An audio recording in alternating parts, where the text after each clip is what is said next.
Bienvenue à ce tout nouveau webinaire consacré aux services d'investissement. Donc, un service à valeur ajoutée d'EasyBourse que nous avons mis en place à la fin de l'année dernière. N'hésitez pas à me dire si justement vous rencontrez un problème technique, si vous ne m'entendez pas ou si vous ne me voyez pas éventuellement. Moi, en tout cas, je suis vraiment contente de vous retrouver ce soir pour justement vous parler des nouveautés de ce service et en particulier avec un zoom sur les actions américaines. Donc, nous allons commencer sans plus tarder par un rappel des caractéristiques du service. Donc, le service est en fait une multiplicité d'outils, à voir comme un ensemble d'outils d'aide à la décision qui notamment visent à vous donner des pistes de réflexion à creuser par ailleurs. Donc, c'est un service qui est dédié à nos clients, pour le coup. Et c'est un service qui est complètement gratuit, nous le verrons, pour justement l'ensemble de nos clients, quel que soit le pack choisi pour ouvrir un compte sur EasyBourse. Enfin, effectivement, l'idée, c'est de dire que ce ne sont pas des conseils d'investissement, ce ne sont pas des recommandations, ce sont des idées d'investissement. Donc, qui vont concerner 3 typologies de produits que nous distribuons chez EasyBourse. Tout d'abord, les actions. Alors, parmi les actions, nous avons notamment les actions cotées sur Euronext, Paris, Bruxelles, Amsterdam. Nous avons également les actions américaines qui sont cotées sur le NYSE, donc New York Stock Exchange, et le Nasdaq. Et enfin, nous avons également les valeurs cotées sur le Xetra, donc les valeurs allemandes pour le coup. Puis, deuxième typologie de produits concernés, les ETF, donc les fonds justement qui visent à répliquer des indices. Enfin, troisième typologie de produits concernés, les OPCVM. Donc, nous avons aujourd'hui, notamment sur la plateforme EasyBourse, une gamme de 1000 fonds d'investissement. Et donc, l'idée, c'est de vous éclairer un peu justement sur cette gamme-là en vous aiguillant sur éventuellement les pistes à explorer. Donc ça, c'est pour le rappel des indices. Donc là, effectivement, est mis en avant le fait que c'est un service qui est dédié et un service qui est gratuit. C'est un service, pour le coup, qui se trouve tout en un dans votre espace client. Donc ici, on le voit. Votre espace client, donc moi, je suis déjà connectée, est ainsi, en fait, conçu. Et ici, vous avez une loupe. Et au niveau de la loupe, vous avez l'ensemble de ces outils d'investissement qui sont réunis. Donc, les modèles de portefeuille, les valeurs du moment, les OPC du moment, les recommandations de brokers et les palmarès des valeurs achetées. Donc, on va essayer de voir tout ça à travers le prisme des valeurs américaines. Là, on est dans l'espace client. On est carrément en live, en fait, justement, donc sur le site internet d'EasyBourse. Et donc, je suis dans l'espace connecté. On le voit ici, en fait, à travers la mention connectée pour le petit bonhomme. Et donc, c'est cette loupe que je montrais. C'est cette loupe que je montrais et c'est ici que sont réunis l'ensemble des outils d'aide à la décision. Donc, ce que je disais, c'est que on va essayer de regarder tout ça à travers le prisme des valeurs américaines. Alors, peut-être, dans un premier temps, commencer avec un contexte de marché sur les valeurs américaines. Donc là, on va aborder 2 slides assez rapidement sur les 4 principaux indices américains, donc le S&P 500, le Dow Jones, le Nasdaq et le Russell. Et là, on voit la contre-performance de ces différents indices sur l'année glissante. Donc, vous voyez, donc moins 19, donc moins 8, moins 32 et moins 21,56. Donc, du coup, c'est ici donc la contre-performance enregistrée en 2022. C'est une contre-performance qui est assez record depuis 2008 pour le coup. Donc, au-delà de l'année 2022, qui a été une année assez historique pour ces valeurs américaines, enfin, pour l'ensemble des marchés financiers, vous me direz de toute façon, mais notamment pour les actions américaines. On a ici, du coup, le deuxième slide qui nous montre l'évolution de la performance depuis le début de l'année. Pour les 4 indices toujours, donc le S&P 500, le Dow Jones, le Nasdaq et le Russell Small Cap. Et là, donc, on voit effectivement un beau rattrapage de ces valeurs américaines. Alors, du coup, une fois ceci indiqué, nous allons passer dans un premier temps au modèle de portefeuille. Donc, pour rappel, nous vous proposons à l'intérieur de ce service des idées d'investissement, trois modèles de portefeuille. Donc, un modèle de portefeuille consacré à l'Europe, donc qui est éligible au PEA, un autre consacré à la France, qui est lui aussi éligible au PEA, et enfin, un qui est consacré aux États-Unis. Et donc, nous allons regarder ensemble. J'essaie de faire attention par ailleurs éventuellement à ce que vous pouvez m'envoyer comme chat ou comme question, le cas échéant. Donc voilà, donc j'essaie d'être à l'affût. Donc là, vous voyez effectivement les modèles de portefeuille et notamment le modèle donc US qui se compose de 19 valeurs. Voilà, donc qui sont toutes pour le coup dans ce portefeuille d'investissement des titres vifs. Donc on est susceptible d'avoir soit des ETF pour le cas échéant, soit donc des titres vifs. Là, ici, on n'a que des titres vifs. Et donc, on voit les différentes mentions, justement, donc, de ce modèle de portefeuille, donc consacré aux États-Unis. La valeur, avec le code ISIN, qui est le code d'identité, en fait, hein, donc, de la valeur. La place de cotation, donc on a dit qu'on en avait deux, donc soit le New York Stock Exchange, soit le Nasdaq. Le secteur, donc, dans lequel évolue la valeur, le cours également, la variation par rapport à la veille, la variation par rapport au 1er janvier, et le poids, puisqu'on est sur des modèles de portefeuille. Donc, du coup, on n'est pas sur les valeurs du moment, comme on va le voir tout à l'heure. On a une pondération, pour le coup, pour chacune des valeurs, sachant que le portefeuille n'est pas nécessairement investi à 100%. On peut avoir de la liquidité à l'intérieur de ce portefeuille, si bien que du coup, quand on additionnera l'ensemble des poids, on n'aura pas nécessairement 100% qui apparaîtra. Et enfin, la note GREAT, c'est notamment un signe très distinctif de la valeur ajoutée de ce service d'investissement, donc idée d'investissement, la notation extra-financière que l'on vous met en avant. Où les trouve-t-on? Dans l'espace client Goulam. C'est dans l'espace client qu'on les trouve.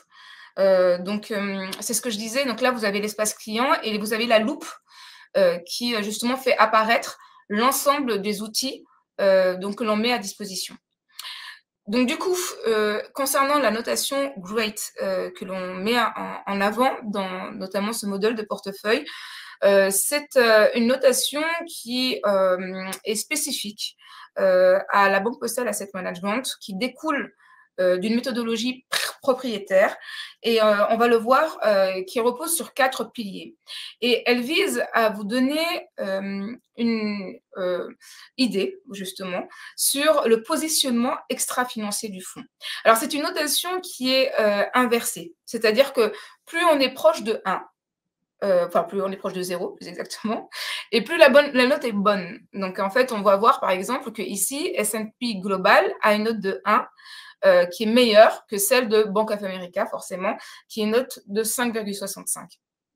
Le filtre qu'utilise la Banque Postale Asset Management pour la sélection de ces valeurs-là, c'est la moyenne donc de l'indice, donc la moyenne pivot de l'indice. Et donc, ils font en sorte qu'à partir de la moyenne pivot de l'indice, donc on n'aille pas au-delà dans la sélection des titres. Alors, ce portefeuille d'investissement, il est mis à jour tous les mois. Donc, je réponds à Françoise pour le coup.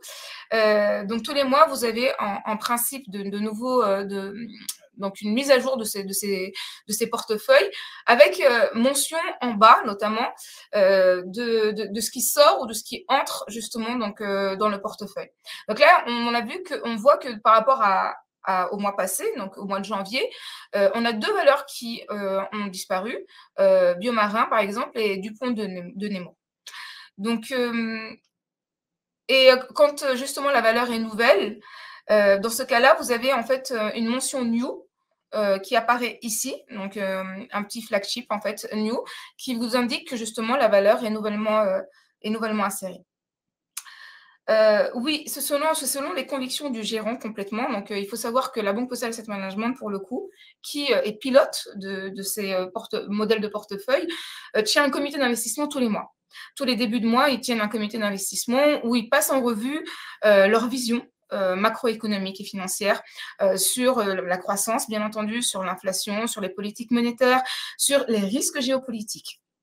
Ensuite, à partir de cette vision macroéconomique, ils en tirent des scénarios. Un scénario central, et puis ensuite des scénarios alternatifs. 2 scénarios alternatifs en règle générale, un scénario positif et un scénario négatif. Et à partir de là, à partir de ce scénario central, ils ont déduit des convictions financières. Et c'est ces convictions financières qui vont guider justement donc cette prise de décision sur les valeurs à insérer dans les différents portefeuilles.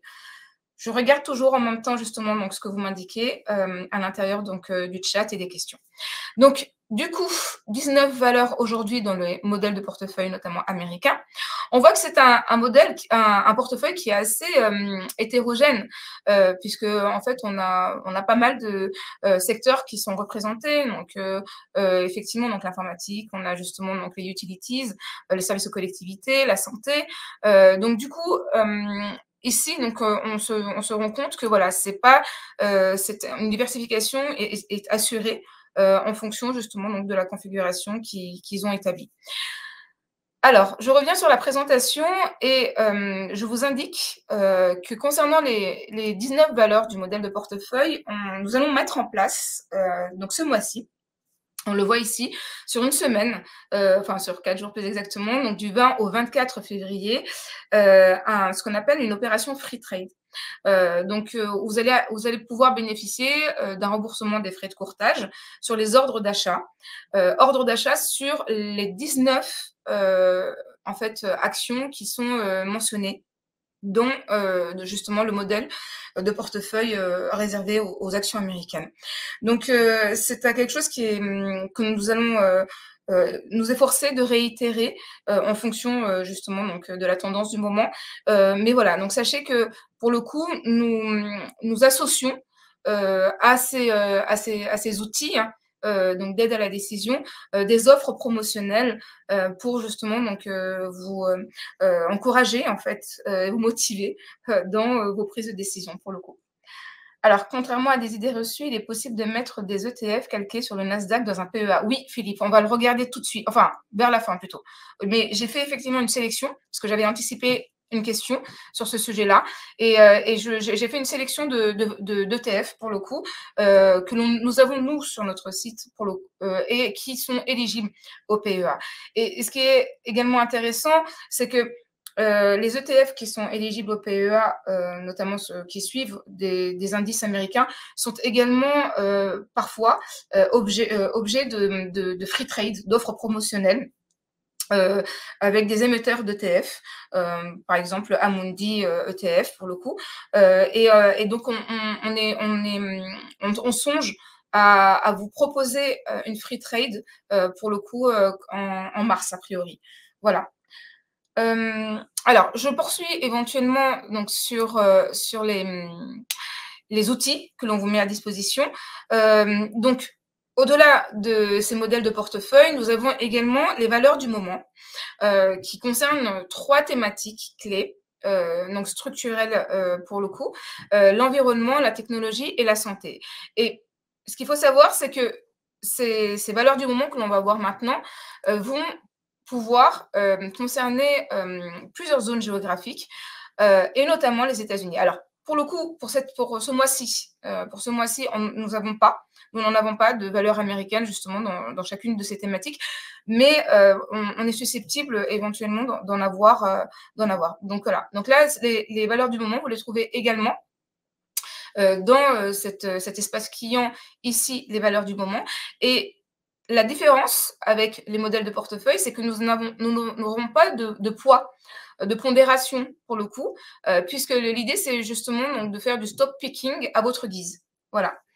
Donnez-vous l'évolution de la valeur de ces portefeuilles au fil du temps pour qu'on puisse apprécier la performance. Jean-Paul, c'est complètement l'idée. C'est complètement l'idée. Donc, alors, nous n'avons lancé ce service qu'en décembre dernier, pour le coup, mais on a pour volonté de vous justement mettre en avant cette historique de performance de manière à ce que vous puissiez jauger tout simplement de la pertinence de ces outils qui vous sont mis à disposition.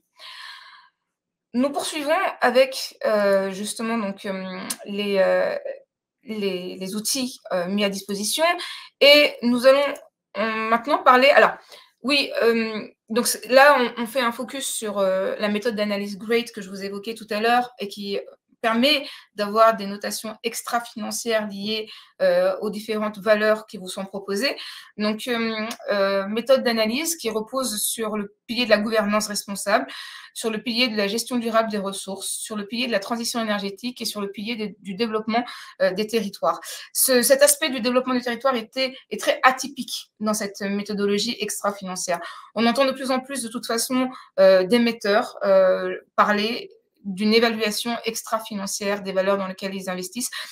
Cet aspect développement des territoires est vraiment très, comment dire, caractéristique de la Banque Postale Asset Management et également de notre maison mère, la Banque Postale, puisque ça s'inscrit dans son ADN d'engagement citoyen.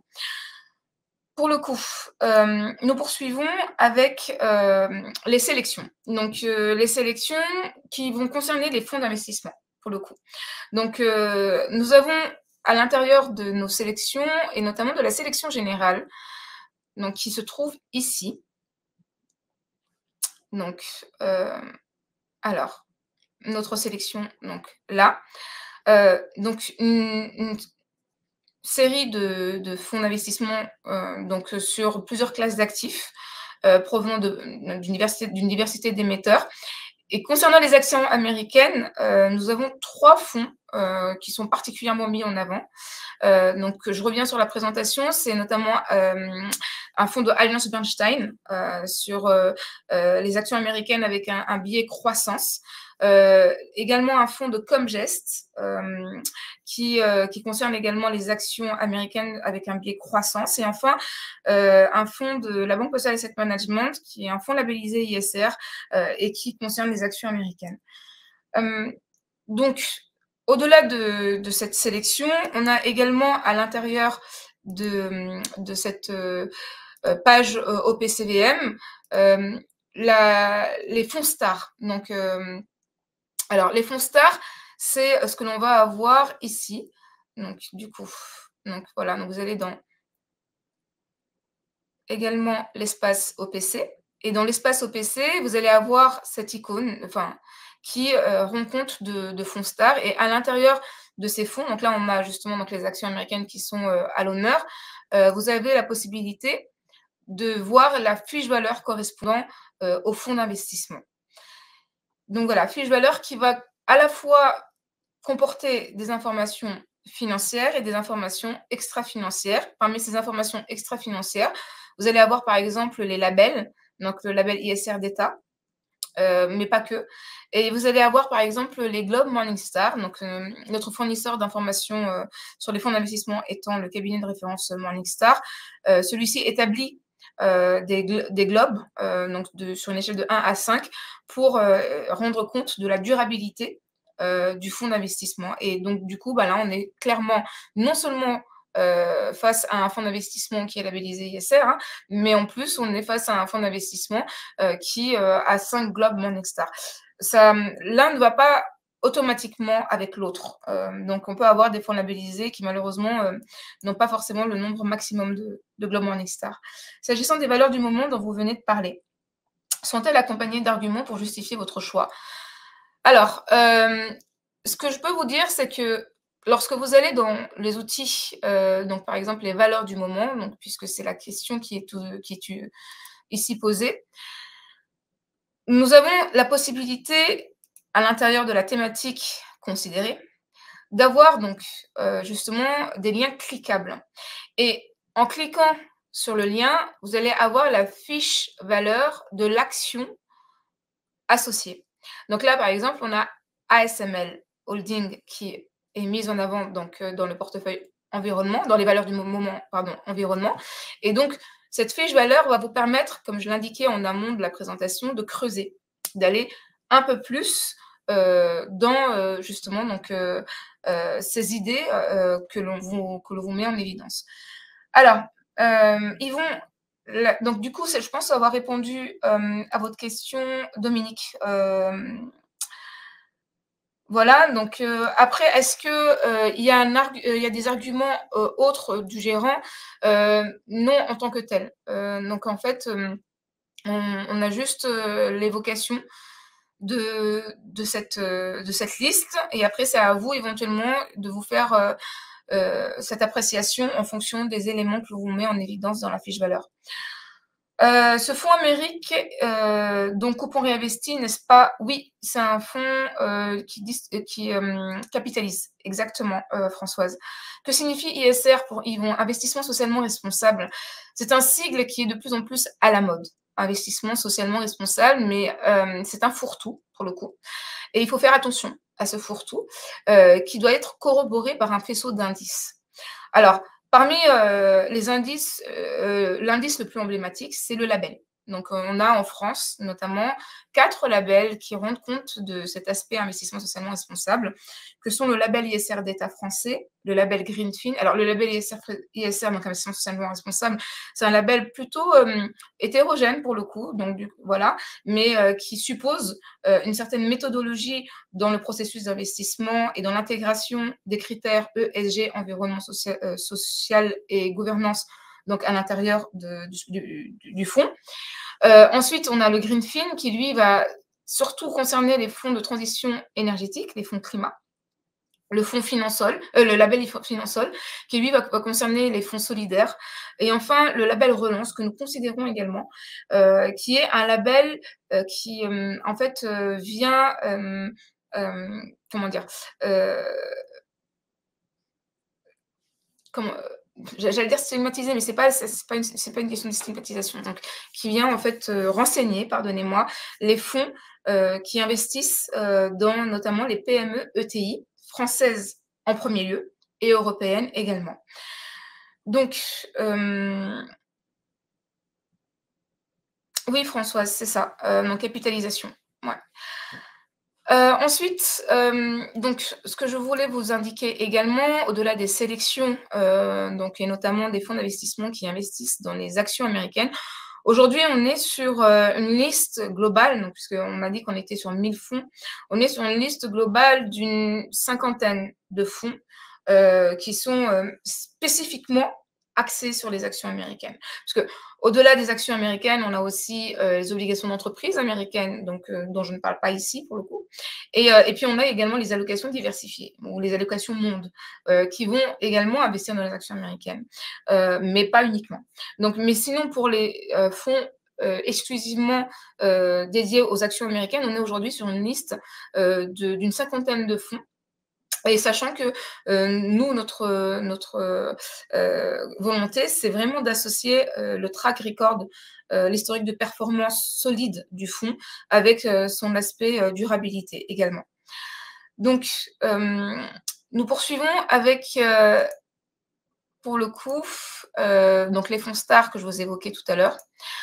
Et enfin, le palmarès des valeurs achetées. Alors, ça a été l'objet d'un débat lors de la présentation le mois dernier de ce service d'idées d'investissement sur la pertinence effectivement de rendre compte de ces actions américaines les plus achetées.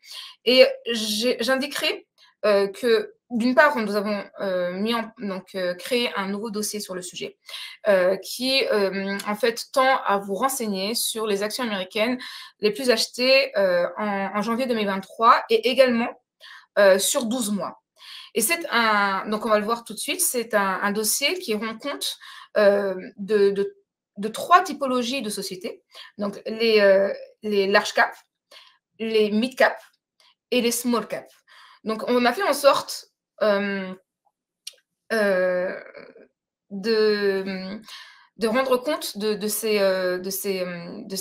ces transactions. Donc sur le plan mensuel dans un premier temps et également surtout sur un historique de 12 mois pour vous montrer en fait la tendance structurelle relative à ces actions américaines. Et nous avons également associé à ces valeurs américaines justement donc la note GREAT que vous allez avoir pour le coup dans les transactions en brut, donc dans les souscriptions, mais également donc voilà, vous avez ici le dossier.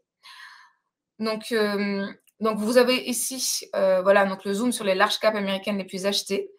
voilà, donc en janvier 2023 dans un premier temps et ensuite sur une période de 12 mois. Donc vous avez pour le coup la place de cotation. Vous avez également la capitalisation donc, de la société à l'instant où le papier a été réalisé.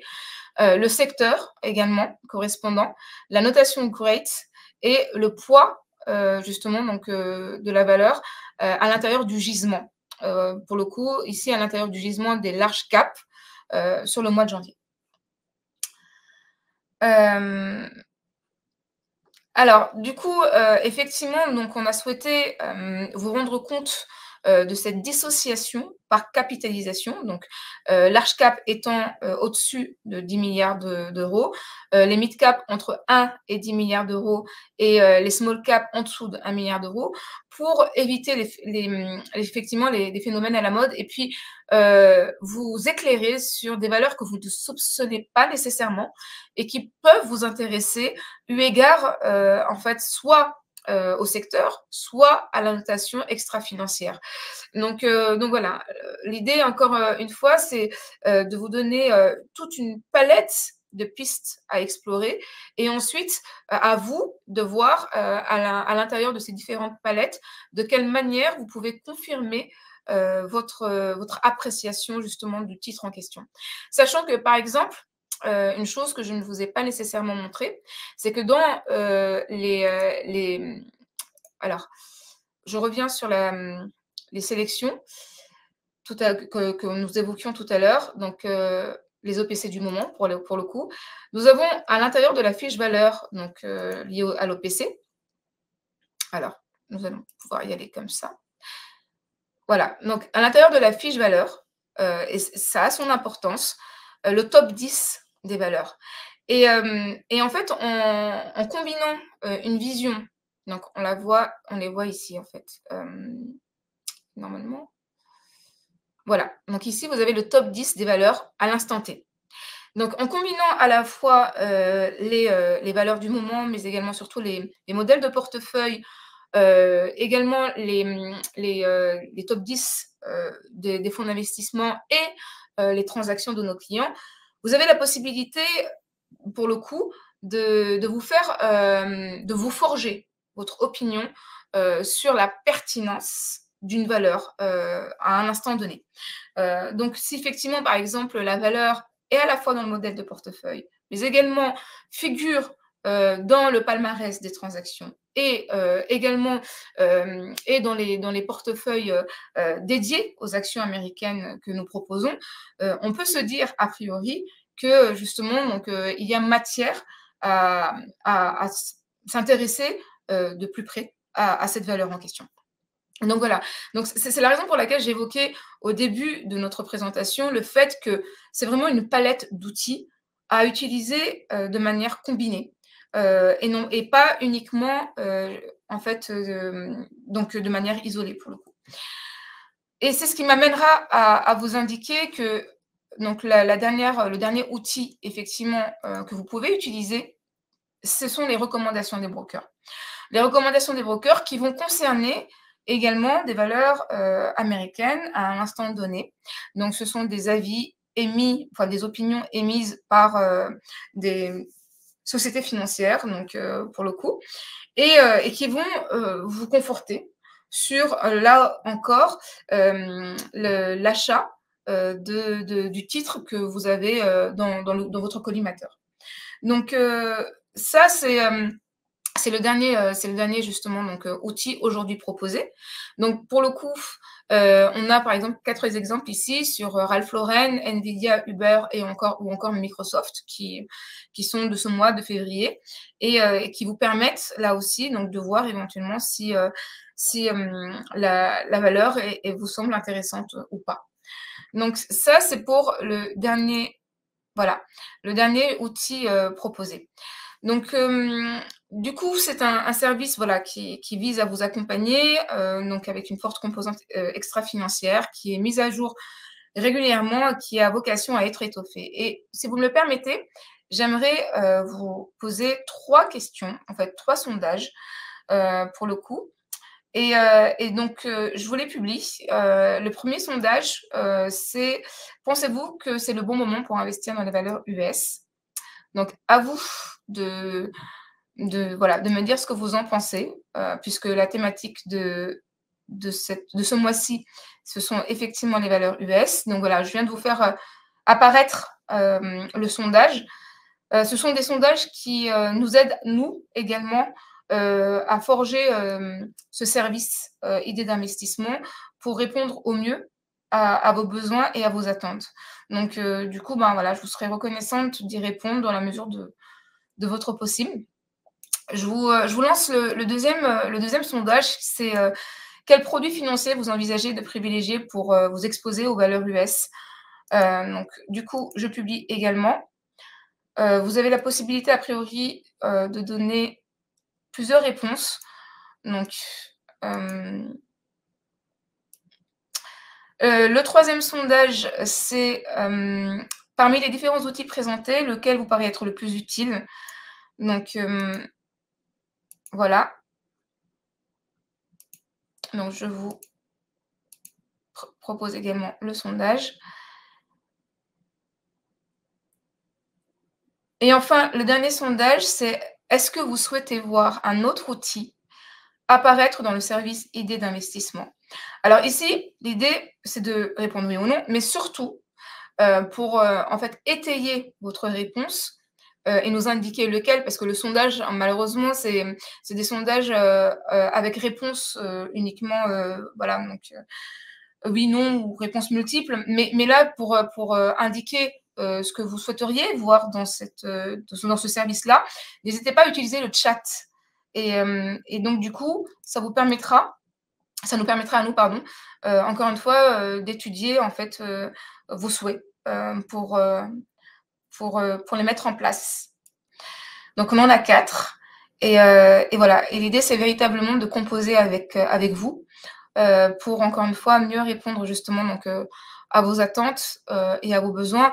Nous sommes, force d'initiative, sur les différents outils, que l'on peut vous proposer, mais c'est à vous de nous aider à affiner, ces outils et même, éventuellement à vous en proposer d'autres, hem, donc dans la mesure du possible. Du coup,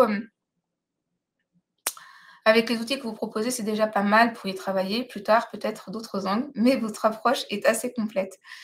Merci Françoise, merci énormément. De mon côté, j'ai fini avec, cette présentation donc du mois axée sur les actions américaines. Il y a 2 choses à retenir pour le coup. Cette fameuse free trade, donc offre promotionnelle sur les 19 valeurs, donc du modèle de portefeuille actions américaines qui commence le 20 février, d'accord? Et le deuxième, c'est effectivement à venir, a priori en mars. Hem, du coup, ça m'amène effectivement à répondre à une des questions qui a été posée sur les ETF PEables. Les ETF PEables, aujourd'hui, donc nous avons effectivement un certain nombre d'ETF qui, voilà, donc sont proposés. Alors, bon, je peux vous les faire apparaître, il y a aucun sujet. Donc là, on est face, alors vous me dites si vous voyez mon écran. Donc, voilà, donc et donc ici, normalement, donc vous voyez en bleu, vous me dites si vous voyez?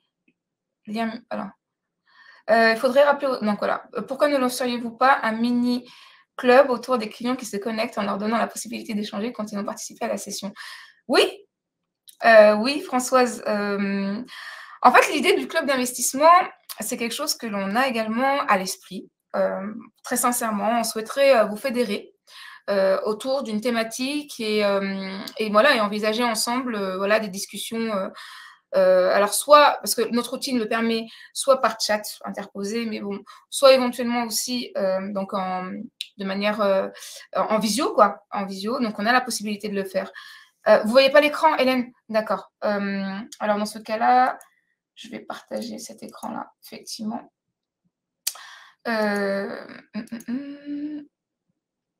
Fenêtre. Voilà, partager. Voilà, donc ici, en fait, on a l'univers des ETF, pour le coup Euronext et alors c'est un échantillon, c'est pas nécessairement l'exhaustivité, mais on voit effectivement, un certain nombre d'ETF, Lyxor pour le coup ou BNP, qui sont, ou Amundi là, bah, enfin ce qui revient à Lyxor, hein, puisque Lyxor a été acheté par Amundi, qui sont indexés à des indices US et qui sont PEables pour le coup. Voilà, et donc ils sont proposés également sur Easy Bourse. Donc je vous les remontre éventuellement peut-être dans les libellés, hein, parce que c'est le plus important ou le plus intéressant pour vous. Voilà, donc vous avez ici sur le Nasdaq par exemple, sur le S&P 500 de BNP. Voilà, donc vous avez également, en fait voilà, ce sont les principaux indices pour le coup. Le Dow Jones également, là vous avez un Lyxor, éventuellement Dow Jones, PEA, qui vous est proposé, voilà, avec le code ISIN donc, qui apparaît ici. Donc voilà. Donc c'est un fichier pour le coup, un fichier Excel. Mais j'ai tenté de vous montrer effectivement cet échantillon, parce qu'à mon avis, c'est pas exhaustif pour le coup, mais c'est un échantillon d'ETF qui sont indexés sur des indices américains et qui, pour le coup, sont PEables, donc éligibles au PEA. Et voilà, et qui sont susceptibles de faire l'objet d'une free trade au mois de mars. Alors Laurent, du coup, techniquement, comment cela se passe quand on achète des actions US? Faut-il ouvrir un compte spécifique pour détenir des valeurs en dollars? Sinon, comment est gérée la devise à l'achat et à la revente et conversion spot? Y a-t-il des frais concernant les devises? Oui, alors je réponds à la question de Laurent avant de vous laisser, avant de vous quitter.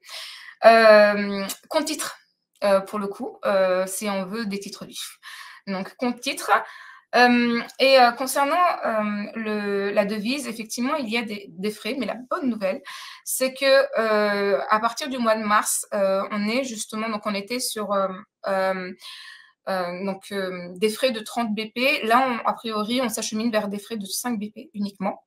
Ce qui signifie, quoi qu'il en soit, que ce sont des frais qui vont être très minorés, sachant qu'en plus, nous avons également fait un effort depuis septembre 2022 sur l'ordre en bourse, puisque effectivement, cet ordre en bourse aujourd'hui est à 5 euros. Donc du coup, il a été très très minoré.